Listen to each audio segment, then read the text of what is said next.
અમરેલીના સાંસદના ગામ સહિત 2 ગામોમાં તસ્કરોએ હાથ સાફ કર્યા છે। એક રાત્રિના 2 તાલુકાના 2 ગામોમાં ચોરીની ઘટનાથી પોલીસની કામગીરીમાં વધારો। સાંસદ ભરત સુતરિયાના ઝરખિયા ગામ અને અમરેલી તાલુકાના સુરકપુરા ગામે તસ્કરો ત્રાટક્યા હતા। ઝરખિયા ગામના છેવાડે આવેલા વાડીમાં કાકડિયા પરિવારના સુરાપુરાના મંદિરેથી તસ્કરોએ દાનપેટી ઉપાડી પાછળ વાડીમાં તોડી રોકડ રકમની ચોરી કરી છે। દાનપેટીમાં આશરે 1 લાખ જેવી રકમ હોવાનું અનુમાન। તો બાજુમાં જ અમરેલી તાલુકાના છેવાડાના સુરજપુરા ગામે રામજી મંદિરના તાળા તોડ્યા હતા। રામજી મંદિરે કંઈ નહીં મળતા તસ્કરો તાળા તોડીને ચાલ્યા ગયા હતા। જ્યારે ઝરખિયા ગામે કાકડિયા પરિવારના બાબુ ભગત સુરાપુરાના મંદિરે સીસીટીવી કેમેરાને તોડીને દાનપેટીને ચોરી કરી હતી। જ્યારે ઝરખિયા ગામે કાકડિયા પરિવારના બાબુ ભગત સુરાપુરાના મંદિરે સીસીટીવી કેમેરા તોડીને દાનપેટીને કરી હતી ચોરી। ફરિયાદના આધારે હાલ બંને ઘટનાઓને લઈને પોલીસે તપાસનો ધમધમાટ શરૂ કરી દેવામાં આવ્યો છે। જે કેસની ગુજરાતી સાથે જૈનિક સુજિત્રા અમરેલી।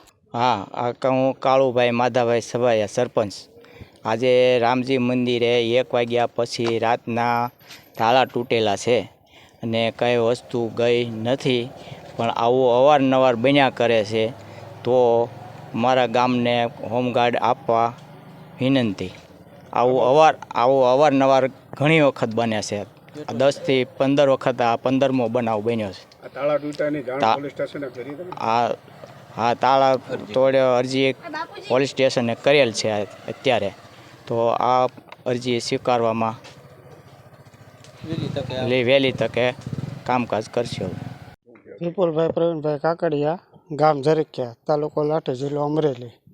આ આપણે વાડીએ કાલે રાત્રે ચોરી થઈ હતી, અંદાજે 12 સાડા 12ની ગાળામાં થઈ। ત્યાં સુધી તમે અહીં બેઠા હતા અને પછી તો આ પેટીને આ એક ગ્રીલ તોડી નાખી છે અને પાછળથી આવ્યા ને એ બધું લઈ ગયા છે।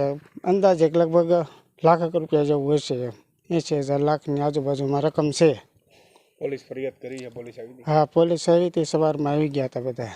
મારું નામ વેકરિયા અવિનાશ છે, સુરકપુરા ગામનો રહેવાસી છું। અમારે આજરોજ એવી ઘટના બની છે, રામજી મંદિરે તાળા તૂટેલા છે, એટલે આવી ઘટના અવારનવાર બનતી રહી છે। તો અમારે ખાલી એટલું આવેદન કરવાનું છે કે આવી ઘટના બીજી વાર બને એના માટે પેટ્રોલિંગ આપવું પડશે અને હોમગાર્ડની સુવિધા થાય તો એ આપવી પડશે। આવી ઘટના અમારે અવારનવાર બનતી રહી છે ચોરીની।